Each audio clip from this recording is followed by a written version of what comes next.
COVID-19 vaccinations have started in many countries around the globe and things can become normal sooner rather than later. But the aviation industry globally would like to forget the year 2020 that witnessed the carnage across the sector with flying stopped for many months. How is the future looking like and how easy will be to resume flying now? To talk all that and much more, today we are joined by Mr. Conrad Clifford. He is Regional Vice President Asia Pacific for IATA, or International Air Transport Association. Thank you for joining us, Mr. Clifford. First, I want to know about your views on global air passenger traffic recovery. How is the year 2021 looking like to you?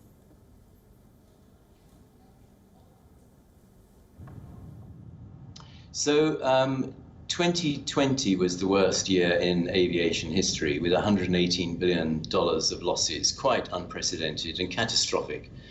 2021 is looking much better because, of course, we have the vaccines coming, which is terrific news. But even then, we're still looking at $38 billion worth of losses in 2021.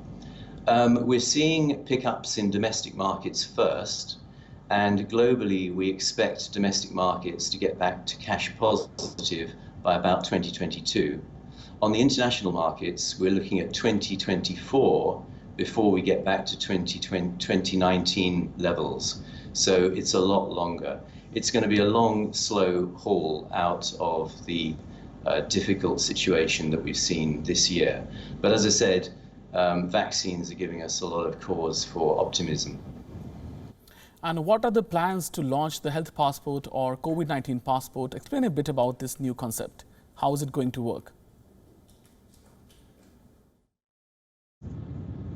So we've been working on something called the IATA Travel Pass. It's not the only one of its kind. There are many other similar passes, and people are talking about COVID passports and things like that. We've introduced this, and we're working with pilot governments and pilot airlines. One of those is Singapore Airlines with the Singapore government. It has 4 modules. The first module is an information database as to what health requirements are required globally. The second one is a health repository where you can go to get your vaccine done or your tests done. The third one is the actual test result that says you can go, no go.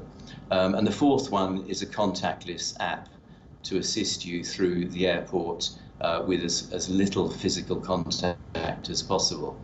We're already doing field trials for the first module, which is the information on health requirements, and we expect to have the full app up and running by the first quarter. So this is very good news. And my last question to you is, what are the expectations from the Indian government, especially when budget is just 1 month after now, and what's the support you require for domestic aviation sector? So the Indian government is one of the governments that hasn't been providing direct financial assistance to airlines. One of the things that we're most concerned about is the increasing costs for airlines. So recent decisions to increase air navigation service charges, recent attempts by some airports to introduce additional passenger service charges. We really don't want to see these kind of additional charges because it's going to hold back the recovery of the industry.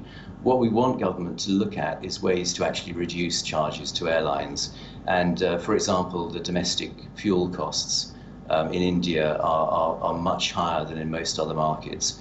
Government could do something there to reduce costs for airlines. We'd like to see government helping to reduce costs, not adding to costs.